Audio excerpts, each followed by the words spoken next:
அனைவருக்கும் அஸ்ஸலாமு அலைக்கும் வரஹ்மத்துல்லாஹி வபரகாத்துஹு. தீர்வு நிகழ்ச்சியின் கல்வி பயணம் மூலமாக இன்று நான் உங்களை சந்திப்பதில் மிகவும் மகிழ்ச்சி அடைகின்றேன். பொதுவாக கணித பாடத்தை பொறுத்த வரைக்கும் மாணவர்களிடையே ஒரு பயம் கலந்த நிலை காணப்படுகிறது. எனவே இந்த பயம் கலந்த நிலையை நீங்கள் மாற்ற வேண்டும். அதுதான் மிகவும் முக்கியமான ஒரு விஷயம். அது காலங்காலமாக ஒரு சிலரால் ஊட்டப்பட்ட ஒரு விஷயமாக இருக்கிறது. எனவே இந்த நிலைமையை நீங்கள் போக்க வேண்டுமெனில் அதிகமான பயிற்சிகளை செய்ய வேண்டும்.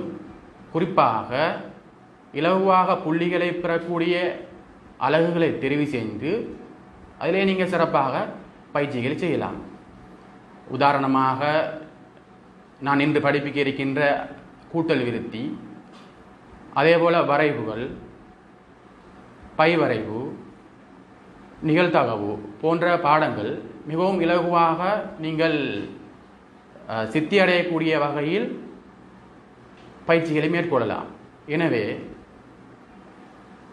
நான் இங்கே தருகின்ற இன்றைய விளக்கங்கள் உங்களுக்கு சிறப்பாக அமையும் என்ற நம்பிக்கையில் நான் இன்றைய நிகழ்ச்சியை ஆரம்பிக்கின்றேன். இன்று நான் தெரிவு செய்திருக்கின்ற பாட அலகு கூட்டல் விருத்தி. இந்த பாட அலகு தரம் 10-11 மாணவர்களுக்கு மிகவும் பொருத்தமான ஒரு அலகாக காணப்படுகிறது.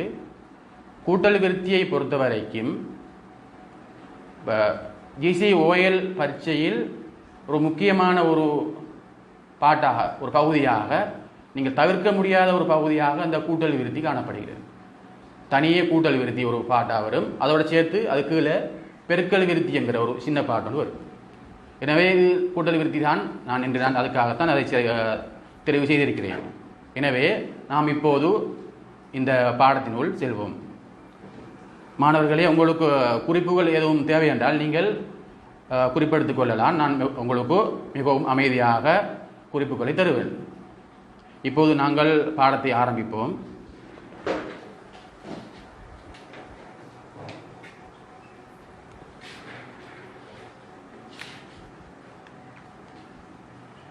தரம் 10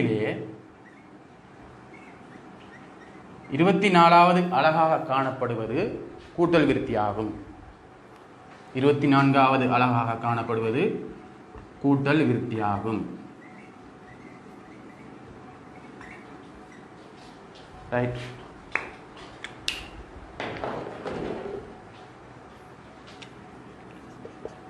முதலாவது, கூட்டல் விருத்தி என்றால் என்ன என்பது தொடர்பாக உங்களுக்கு தெளிவை தர வேண்டும். நீங்கள் தரம் 9ஆம் ஆண்டில் எண்கோளம் தொடர்பாக கற்றுள்ளீர்கள். இப்போ இந்த எண்கோளத்தோட தொடர்புபட்ட ஒன்றுதான் கூட்டல் விருத்தி. எண்கோளம் கூட்டல் விருத்தி ரெண்டுக்கும் தொடர்பு இருக்கிறது. ஆனால் எண்கோளம் எல்லாம் கூட்டல் விருத்தி அல்ல. கூட்டல் விருத்தி என்றால் எண்கோளம் ஒன்றில் காணப்படுகின்ற அடுத்து வரும் 2 எண்களுக்கு இடையிலே காணப்படும் வித்தியாசம் சமனாக இருந்தால் அது ஒரு கூட்டல் விருத்தி எனப்படும். அதாவது கூட்டல் விருத்தி என்பது எண்கோளம் ஒன்றில் காணப்படுகின்ற அடுத்து வருகின்ற எண்களுக்கு இடையிலான வித்தியாசம் சமனாக காணப்பட்டால் அது கூட்டல் விருத்தி எனப்படும். ரைட். அப்போ கூட்டல் விருத்தி என்றால் உதாரணமாக நாங்கள்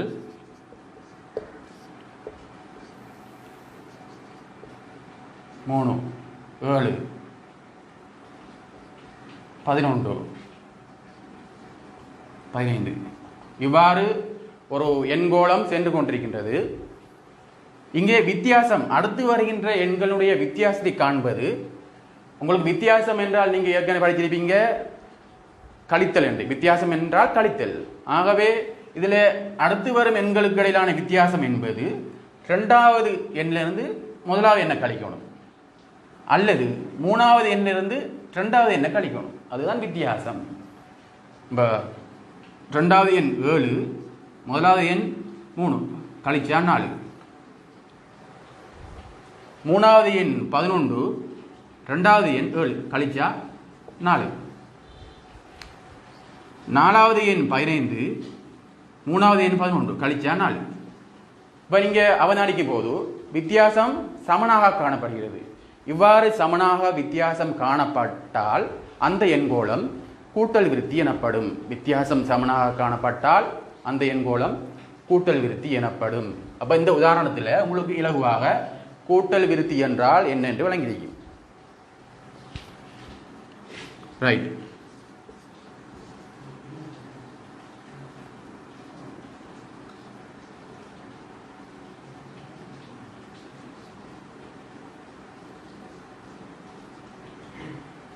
இதில் கொஞ்சம் பாருங்க, இப்போ உதாரணம் 2 இருக்குது. இந்த உதாரணம் 2ல் ஒரு எண் 2ல் ஆரம்பித்து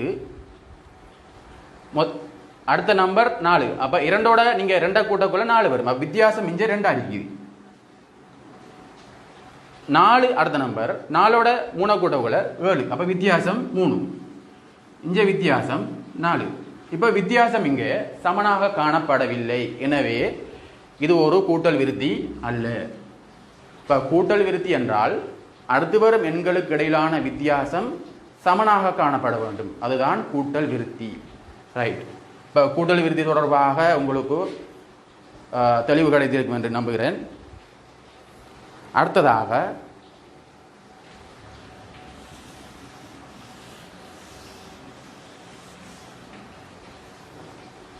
உறுப்புக்கள்.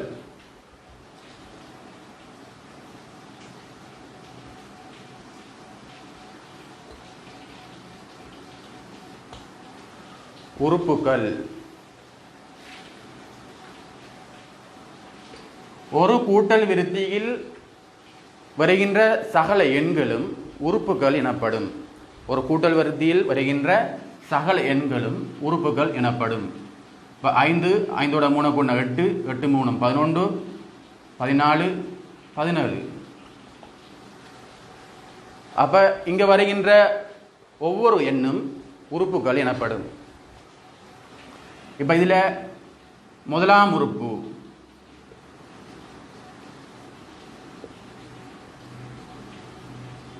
5, இரண்டாம் உறுப்பு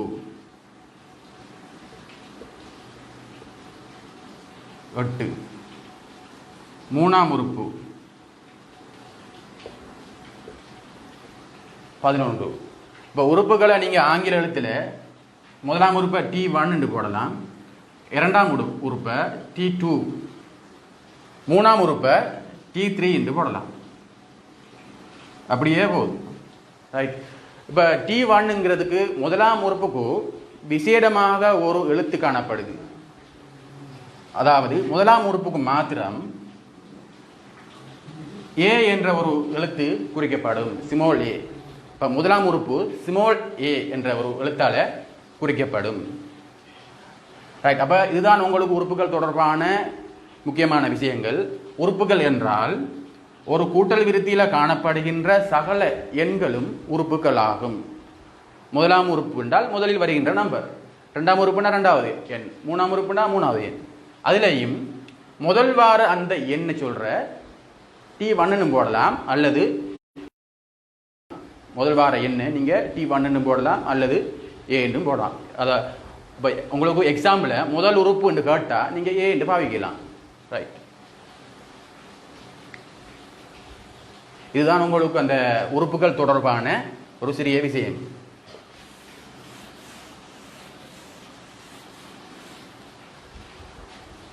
ரைட். அடுத்ததாக நாங்கள் பார்க்க இருக்கின்ற விடயம்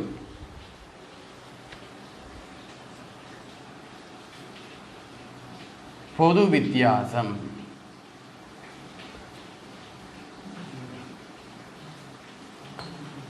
வித்தியாசத்துக்கு ஆங்கிலத்தில் டிஃபரண்ட் என்று சொல்றதால பொது வித்தியாசத்துக்கு நீங்க ஆங்கிலத்தில் ஸ்மால் டி என்ற எழுத்தை பாவிக்கலாம். ஸ்மால் டி என்ற எழுத்தை நீங்க பாவிக்கலாம்.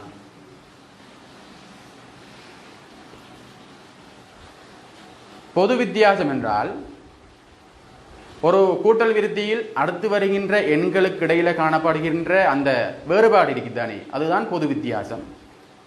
இப்போ நான் ஒரு கூட்டல் விருத்தி எழுதுறேன். 7, 12, 17, 22, இவ்வாறு செல்கின்ற ஒரு கூட்டல் விருத்தியில் எத்தனையால கூடிட்டு போகுது அல்லது இதில் வேறுபாடு எத்தனையாக இருக்கிறதோ அதுதான் பொது வித்தியாசம் எனப்படும். இப்போ இதில் வித்தியாசம் எப்படி காண்றேன்னா, ரெண்டாம் உறுப்பிலிருந்து முதலாம் உறுப்பை கழிக்கலாம் அல்லது மூணாம் உறுப்பிலிருந்து ரெண்டாம் உறுப்பை கழிக்கலாம். இப்படி நீங்கள் தொடர்ச்சியாக கழிச்சிட்டு போகலாம். அப்படி கழிச்சிட்டு போகக்குள்ள எல்லா வித்தியாசமும் சமனாக காணப்படும். ஆகவே நீங்கள் ஒன்றை செஞ்சால் காணும், எல்லாத்தையும் செஞ்சுட்டு போக வேண்டிய அவசியம் இல்லை. ஒன்றை செஞ்சிங்கன்னா சரி. அப்போ இதில் ரெண்டாம் உறுப்பிலிருந்து முதலாம் உறுப்பை கழிச்சா 5 வரும். மூணாம் உறுப்பிலிருந்து ரெண்டாம் உறுப்பை கழிச்சா அதுவும் 5. ஆகவே நீங்கள் எல்லாத்துக்கும் கண்டுக்கிட்டு நிற்கிறது தேவையில்லை, ஒன்றை கண்டா போதும். இதுதான் அதனுடைய பொது வித்தியாசம் எனப்படும். ஆகவே நம்ம முதல் உறுப்புகள் பொது வித்தியாசம் எல்லாம் பார்த்துட்டோம். ரைட்.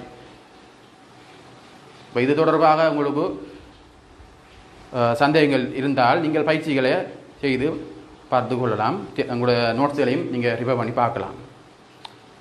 இப்போ அடுத்தது நீங்கள் பார்க்க வேண்டிய ஒரு மிக முக்கியமான விஷயம், இதுதான் உங்களுக்கு எக்ஸாமுக்கு வரும். இதெல்லாம் நான் படிப்பிச்ச விஷயம் எல்லாம் பேசிக்.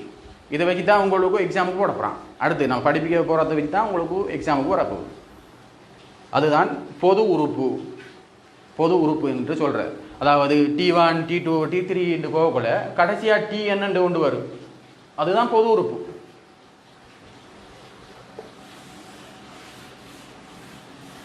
ரைட். இப்போ நீங்கள் ஹெடிங் போடுங்க, பொது உறுப்பு.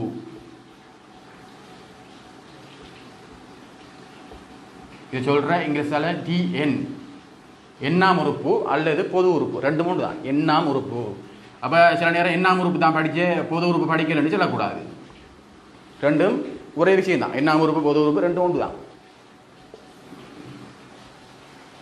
இப்போ உதாரணம் மூலமாகவே நான் உங்களுக்கு அதை காட்டுறேன். பொது உறுப்புண்டா என்னென்று இப்போ நோட்ஸ் எழுதி வேலை இல்லை, உதாரணம் மூலமாக தான் பிள்ளைகளுக்கு மெக்ஸ் பாடத்தை பொறுத்த வரைக்கும் தியரியை படிச்சு வேலை இல்லை, உதாரணம் மூலமாக தான் படிக்கும். இப்போ தியரியை சொல்லி இப்போ மெட்ஸில் பொது உறுப்பு என்றால் என்னென்று கேட்க போகிறது இல்லை. பொது உறுப்பு என்றால் என்னென்று மெட்ஸில் கேட்க போகிறதே இல்லை. அப்படி கேட்டாலும் கேட்க மாட்டான். நீங்கள் எப்படி கட் பண்ணிக்க தேவை. ரைட். இப்போ பார்ப்போம். ஒரு நம்பர் 8ல் ஆரம்பிக்குது, 3 கூடி போகுது. அவை 8ல் ஆரம்பித்து 3 கூட்டிட்டு போனால் பொது வித்தியாசம் சமனாகி. ஆகவே இது ஒரு கூட்டல் விருத்தி. முதலாவது கூட்டல் விருத்தியான்னு பார்க்கணும். சில நேரம் கேள்வியை குழப்பி தந்து போட்டு கூட்டல் விருத்தியே தரமாட்டான். கூட்டல் விருத்தி தரமாட்டான், நீங்கள் செஞ்சுட்டு போவீங்க எல்லாம் பிள்ளைக்கு. முதலாவது நீங்கள் கூட்டல் விருத்தியான்னு பார்க்கணும். இது கூட்டல் விருத்தியான்னு பாருங்க. இது கூட்டல் விருத்தி. ஏனண்டா எல்லாத்துலேயும் 3 கூட்டிட்டு போகுது. இதில் முதலாம் உறுப்பு தெரியும் உங்களுக்கு 8, ரெண்டாம் உறுப்பு தெரியும் 11, உங்களுக்கு மூணாம் உறுப்பு தெரியும், நாலாம் உறுப்பு தெரியும். எண்ணாம் உறுப்பு உங்களுக்கு தெரியுமா? எண்ணாம் உறுப்பு உங்களுக்கு தெரியுமா? தெரியாது. அது காண இயலாது. ஆனால் அதுக்கு ஒரு சமன்பாடு இருக்குது, அதை வச்சு தான் நீங்கள் காணணும். எண்ணாம் உறுப்புக்கான சமன்பாடு TN சமன் A சக N சய 1 D. DN சமன் A சக N சய 1 T என்பதுதான் ஒரு கூட்டல் விருத்தியினுடைய எண்ணாம் உறுப்புக்கான சமன்பாடு. DN சமன் A சக N சய 1 D. ரைட். இந்த சமன்பாடு நீங்கள் கட்டாயம் நினைப்புல வச்சுக்கணும். இது உங்களுக்கு எக்ஸாமுக்கு கட்டாயம் தேவையான ஒரு விஷயம். இது பெரிய விஷயம் இல்லை, சின்ன ஒரு சமன்பாடு. ஏ போடுற, இங்கே என்ன இருந்தால் என் சாய 1 போடுற, அங்கே டிஏ சேர்த்து விட்ற, அவ்வளோதான். டிஎன்எண்டா ஃபேஸ்ட்டுக்கு ஏ போடுற, தொங்கல் டிஏ போடுற, இங்கே என்னண்டா என் சாய 1 போடுற, அவ்வளோதான் இந்த எண்ணாம் உறுப்பு காண்றதுக்கான சமன்பாடு. இது எண்ணாம் உறுப்பு பொது உறுப்பு உங்களுக்கு ஏன் தேவைண்டா, இப்போ உங்களுக்கு முதலாம் உறுப்பு தெரியும், ரெண்டாம் உறுப்பு தெரியும், மூணாம் உறுப்பு தெரியும். 20ஆம் உறுப்பு கேட்டால் இப்படியே எழுதிட்டே போகலாமா 20 வரையும்? அப்படி எழுதலாது. ஆகவே எண்ணாம் உறுப்பில் நீங்கள் இந்த சமன்பாடில் ஏக்கு ஒரு பெருமானத்தையும் டீக்கு வார பெருமானத்தையும் போட்டு இப்போ 20ஆம் உறுப்புண்டா 20 சாய 1 போடலாம். சரிதானே? ரைட். இப்போ எண்ணாம் உறுப்பை அல்லது பொது உறுப்பை பயன்படுத்தி கேள்விகள் வரும்போது எப்படி செய்யறேன்னு பார்ப்போம்.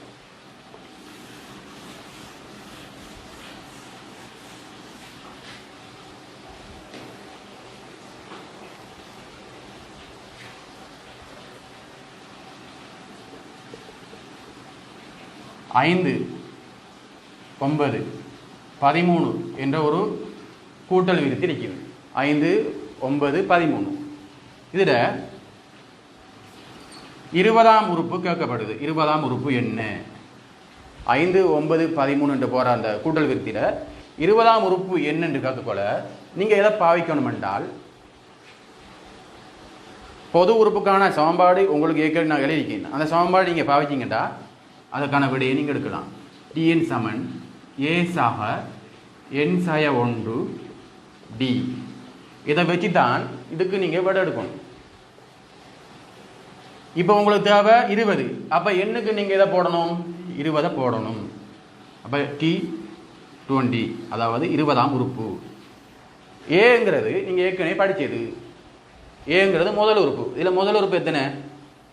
5.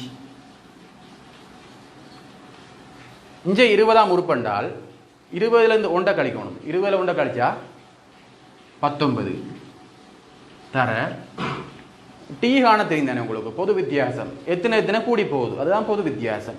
இப்போ இதில் எத்தனை கூடி போகுது டி காண்றது எப்படி காண்ற?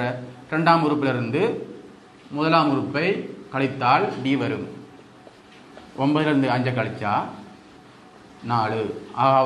ஆகவே பொது வித்தியாசம் காண்பதற்கான சமன்பாடு நீங்கள் 2ஆம் உறுப்பிலிருந்து முதலாம் உறுப்பை கழிக்கலாம், அல்லது 3ஆம் உறுப்பிலிருந்து 2ஆம் உறுப்பை கழிக்கலாம். ஆகவே டிக்கு பதிலாக நீங்கள் 4 போடக்கூட 5 சாக 19 4ஆல் பிரிக்கினா 76. இப்போ 76ஐயும் 5ஐயும் கூட்டக்கூட 81 வரும். அப்போ 20ஆம் உறுப்பு 81ஆக காணப்படும். எனவே இந்த 81 நீங்கள் இந்த பொது உறுப்பை பயன்படுத்தி காண்றது தான் லேசாக இருக்கும். இப்போ நீங்கள் 81 வரை எழுதிட்டு போகலாமா? கஷ்டம். ஆகவே பொது உறுப்பை பயன்படுத்துகிற காரணம் அதுதான். பொது உறுப்பினுடைய பயன்பாடு அதுதான். சும்மா தரல ஒருத்தருக்கும், சும்மா உங்களை கஷ்டப்படுத்த தரல. பொது உறுப்பு தந்திரிக்கை எனத்துக்கண்டா நீங்கள் இலகுவாக கேட்கப்படுற அந்த உறுப்புகளை நீங்கள் அழகாக பெற்றுக்கொள்ளலாம். ரைட்.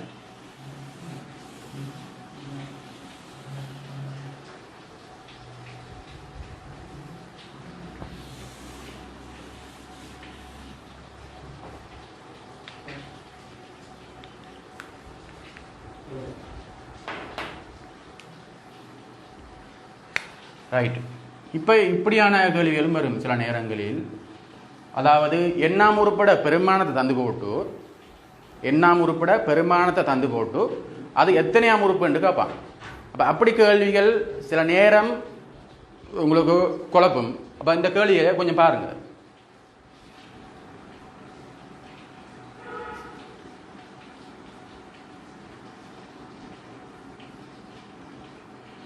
ஏழு 11 13 17 என்று சொல்கின்ற ஒரு எண், 7 11 15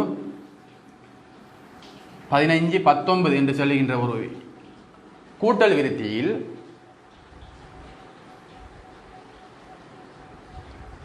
முப்பத்தி 31 எத்தனையாம் உறுப்பு என்று கேள்வியில் வரும். ஆகவே 31 எத்தனையாம் உறுப்பு அல்லது எத்தனையாவது உறுப்பு.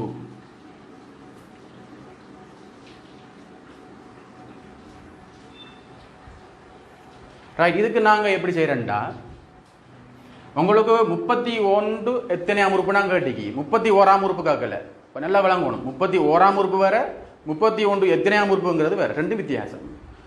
இப்போ நீங்கள் இதுக்கு டிஎன்ங்கிற சமன்பாட்டை, அதாவது பொது உறுப்புக்குரிய சமன்பாட்டை பாவிக்க போல டிஎன் சமன் ஏசாக என்சாய 1 டி என்ற சமன்பாடு இருக்குது. இதில் எண்ணாம் உறுப்போட பெருமானம் தந்திரிக்கான். டிஎனுக்குரிய பெருமானம் 31. இதில் ஏ வந்து எத்தனை? முதல் உறுப்பு 7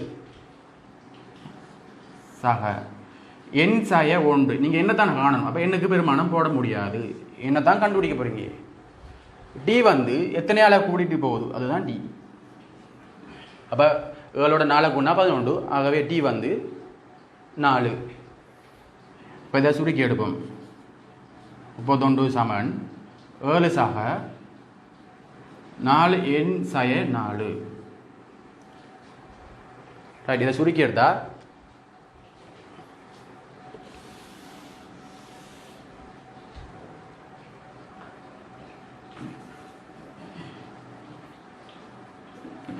இந்த 7லேருந்து 4 கழிக்க போல 3 வரும்.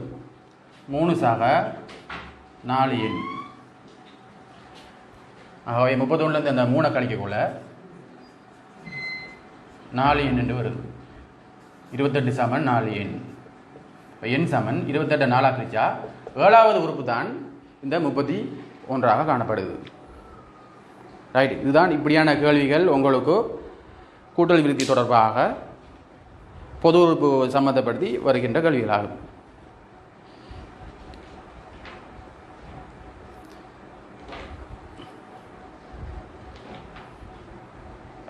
ரைட், சில நேரம் உங்களுக்கு 2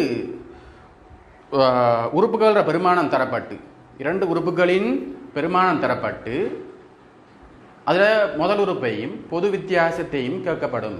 இப்போ அது வரக்குள்ள எப்படி நம்ம செய்கிறேன்னு பார்ப்போம். இப்போ 2 உறுப்புகள் வரக்குள்ள எப்படி நம்ம அதை செய்கிறது பார்ப்போம்.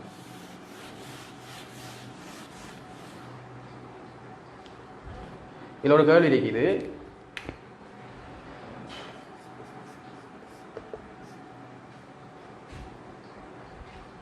கூட்டல் விருத்தி ஒன்றின் 5ஆம் உறுப்பு 18 ஆகவும் 12ஆம் உறுப்பு 46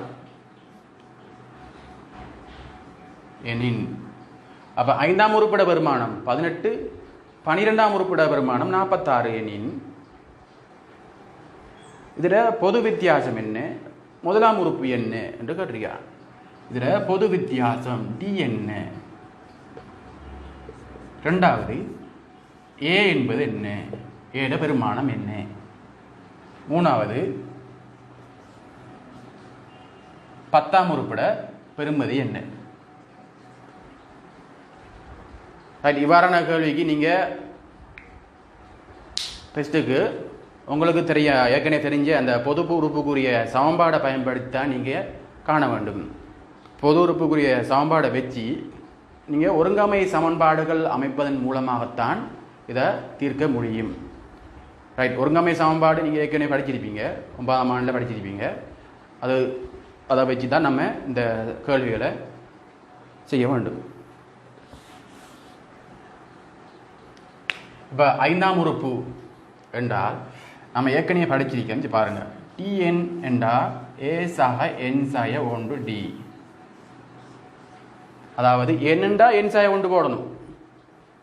என்னண்டா இവിടുത്തെ என்ன போட்டிங்கண்டா இവിടുത്തെ என் சாய 1 என்ன உண்டை கழிக்கணும். இப்போ 5ஆம் உறுப்பு தந்திரிக்கி ஏ சக, அப்போ என்னண்டா என் சாய 1 போட்டால் 5ண்டா 5ல் உண்டை கழிச்சா 4 என்று போடணும். ரைட், அப்போ 5ஆம் உறுப்புக்குரிய பெருமதி தந்திரிக்கு 18. அடுத்தது 12ஆம் உறுப்புக்குரிய பெருமதி தந்திரிக்கு 46.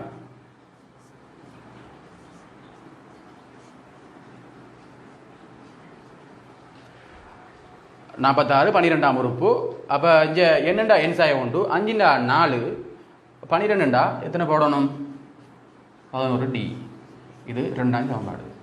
இப்போ உங்களுக்கு 2 தெரியாக்கணியம் 2 சமன்பாடு இருந்தால் நீங்கள் ஒருங்கமை சமன்பாடை பயன்படுத்தி தீர்க்கலாம் என்று ஏற்கனவே படிச்சிருக்கீங்க.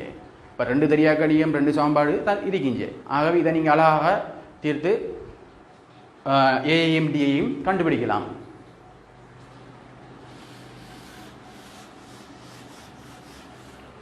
இதில் முதலாவது சமன்பாட்டில் 18 சமன் ஏசாக 4 டி, இரண்டாவது சமன்பாட்டில் 46 சமன் ஏசாக 11 டி. இப்போ இதுக்கு ஏஐயும் டியையும் காணணுமெண்டா எப்படி காண்றன்னு பார்ப்போம்.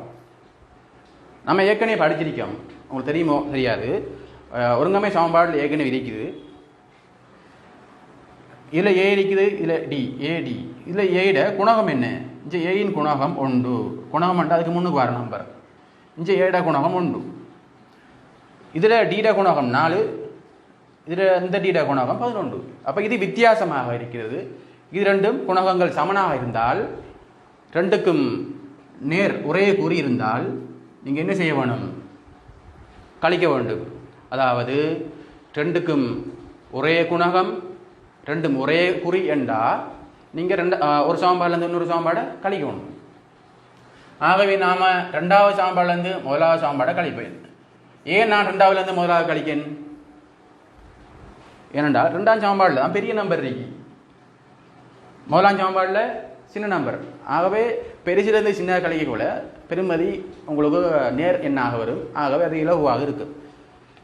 அப்போ 46ல் 18 கழிக்கணும். இங்கால சைட் இங்கால ஒரு ஏல ஒரு ஏ கழிச்சா போய்த்திடும். 11 டியில் 4 டியை கழிக்கணும்.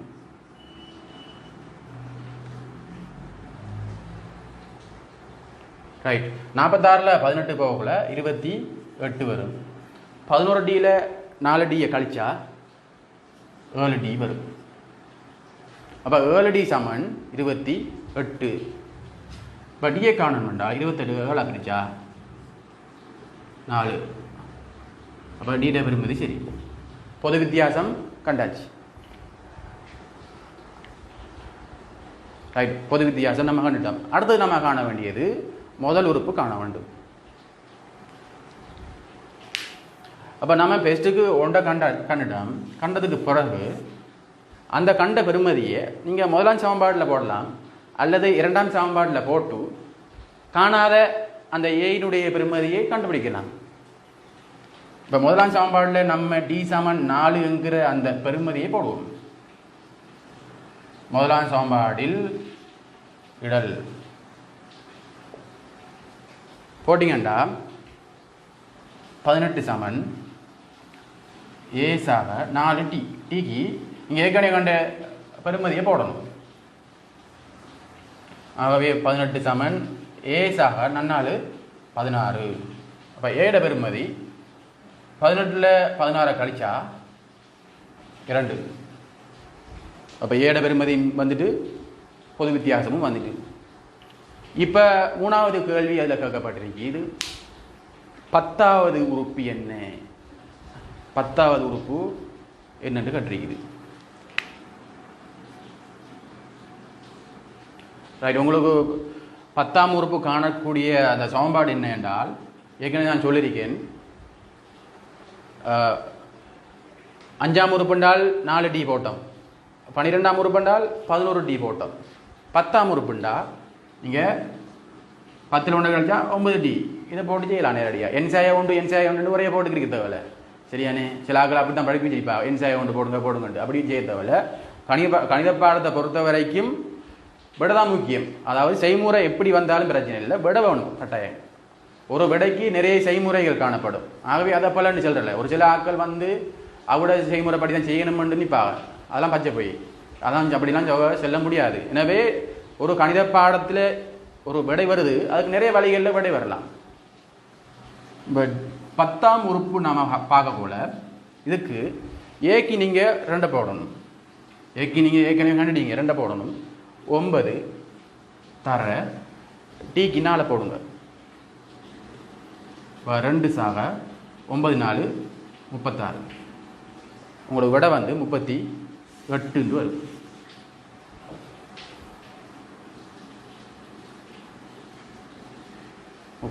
வரும். ஆகவே இதுதான் இதில் பொது உறுப்பில் காணப்படக்கூடிய மிகப்பெரிய ஒரு கேள்வியாக இருக்குது. பொது உறுப்பில் இதுதான் உங்களுக்கு பெரிய கேள்வி. இதோட பெரிய கேள்வி வர மாட்டாது. ஒன்று என்னாம் உறுப்பை காண வேண்டி வரும், அல்லது உறுப்பை தந்து போட்டு எண்ணெத்தண்டு காண வேண்டி வரும், அல்லது 2 உறுப்பை தந்து போட்டு ஏயும் டியையும் கேட்பான். உழந்தாரி மாறி மாறி உழந்தான் வரும். வித்தியாசமாக வரக்கூடிய சான்ஸ் இல்லை. ரைட். 10ஆம் உறுப்பு நம்ம கண்டு இந்த கேள்வி முடியுது. இதில் உங்களுக்கு வசன கேள்விகளும் சில நேரங்கள் வரலாம். வசன கேள்வி என்றால் இப்போ உண்டியலில் பணம் சேமித்தல், அதுதான் அடிக்கடி வரக்கூடிய ஒரு கேள்வி. உண்டியலில் பணம் சேமித்தல், உதாரணமாக முதல் நாளில் ஒரு மாணவன் 100 ரூபாய் காசை போட்டு ஒரு உண்டியல்ல சேமிக்க தொடங்குறான். அதற்கு அடுத்த நாள் முதல் நாளில் அவர் போட்ட காசை விட 10 ரூபா கூட போடுறான் என்று வரக்கொள்ள நீங்கள் வசன கேள்வி வந்துட்டு நோட்டு பயப்படப்படாது. உங்களுக்கு அழகா நம்பரில் இருந்தால் தான் செய்ய வேண்டிய இருக்கக்கூடாது. வசன கேள்வி வந்தால் நீங்கள் நம்பருக்கு மாற்றணும். ஒரு எண்கோளமாக நீங்கள் அதை மாற்றணும். ஒரு மாணவன் முதல் நாளில் 100 ரூபாய் உண்டியல் இடுறான். இரண்டாம் நாள் முதல் நாளில் அவன் இட்ட காசை விட 10 ரூபா கூட போட்டா எவ்வளவு கிடக்க போகுது? ரெண்டாவது நாள் 110 ரூபா கிடக்கு. திரும்ப மூணாவது நாள் அதுக்கு முதல் உள்ள 110ஓட 110 கூட்டினா 120 ரூபா கிடக்கு. இப்படி நீங்க அந்த வசன கேள்வியை ஒரு எண் தொடராக அல்லது கூட்டல் ஒரு விருத்தியாக நீங்க மாத்தினதுக்கு பிறகு உங்களுக்கு செய்யறது ஈஸியாக இருக்கும். அதுதான் முக்கியம். இதுல உதாரணமாக நான் எழுதிக்கேன் பாருங்க. இதுல இப்படி மாத்தினதுக்கு பிறகு இதுக்கு பிறகு என்ன செய்ய போறீங்க? ஏற்கனவே எல்லாம் படிச்சுட்டீங்க. இங்க பாருங்க, இதுக்கு பிறகு ஏ உங்களுக்கு தெரியும் 100, டி எத்தனை ஓடி போகுது 10. அப்ப ஏயும் டி உங்களுக்கு விட எல்லாம் வந்துருந்தாங்க. ஏயும் டி அதான் முக்கியம், தெரிஞ்சா சரி. ரைட்.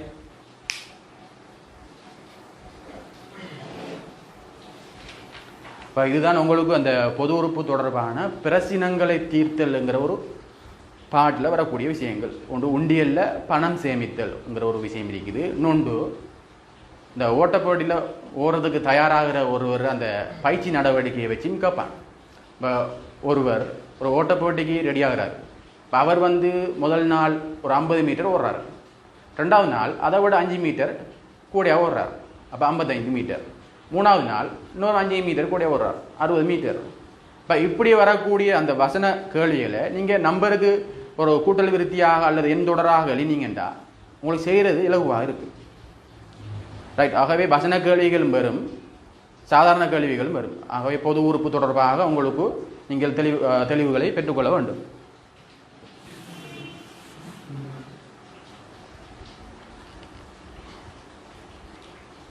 அடுத்ததாக இறுதியாக ஒரு பாட்டு ஒன்று இருக்கிறது,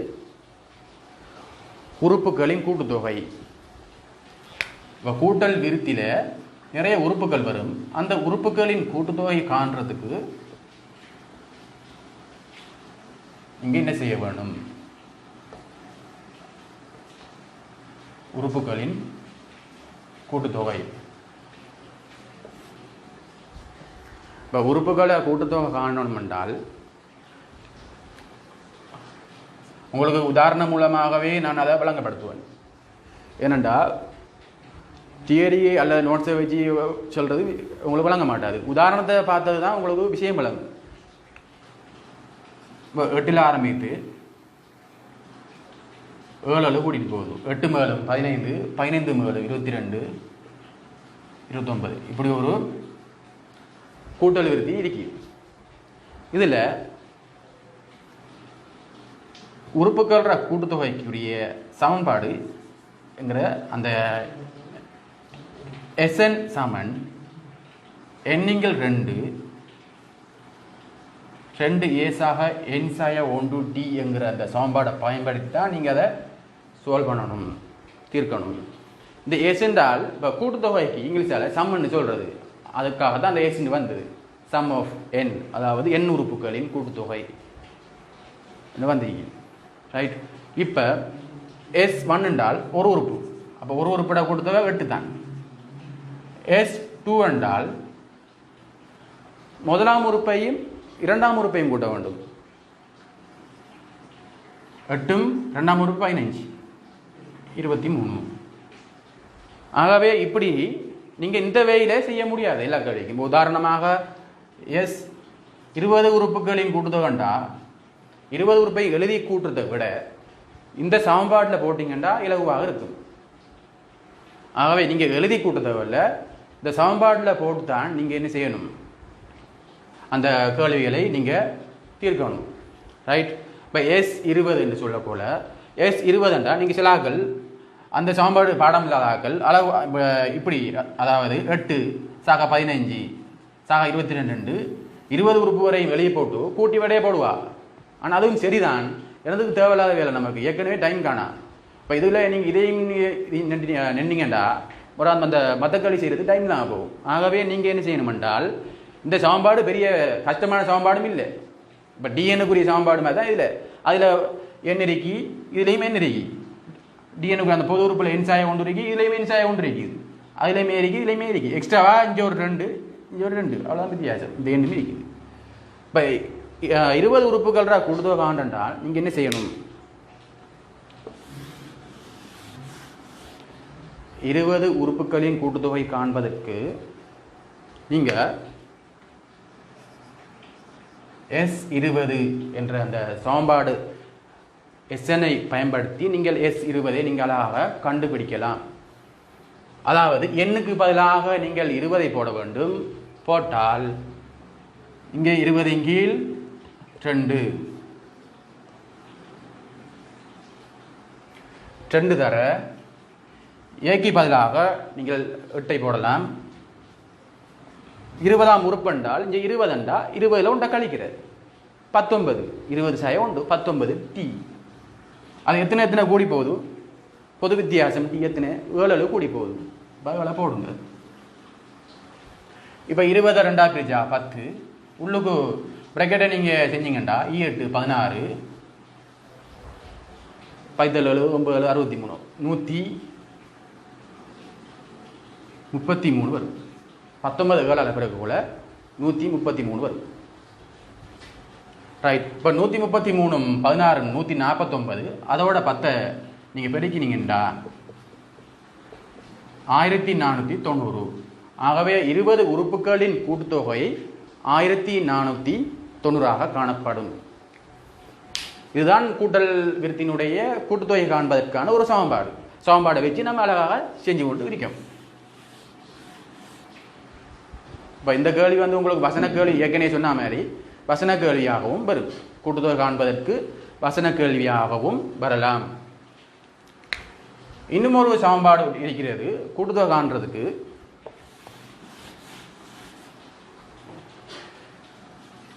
SN சமன் எண்ணிங்கள் 2 A சக L என்கிற இன்னொரு சமன்பாடு இருக்கு. இது பெரும்பாலும் நீங்கள் பாவிக்கிறதில்லை, அநேகமாக பாவிக்கிறதில்லை. சில நேரம் கேட்பார், சில நேரங்களில் இது உங்களுக்கு கேட்கப்படும்.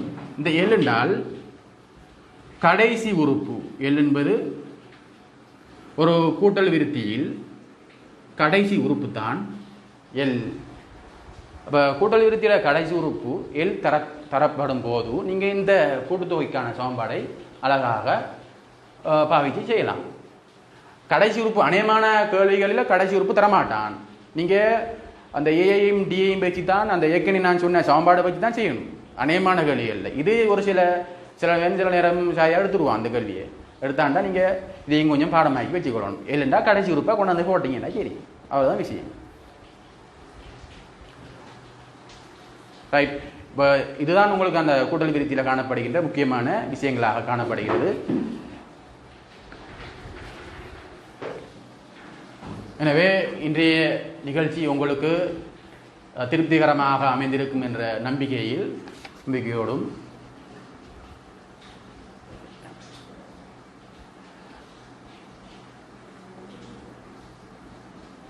திருப்திகரமாக அமைந்திருக்கும் என்ற நம்பிக்கை இருக்கின்றது. எனவே உங்களுக்கு மேலதிக பயிற்சிகள் நீங்கள் உங்களோட கொப்பியில் இருக்கிற அந்த புக்கில் இருக்கிற அதெல்லாம் எடுத்து பாருங்கள், ரிவர் பண்ணி பார்க்கணும்.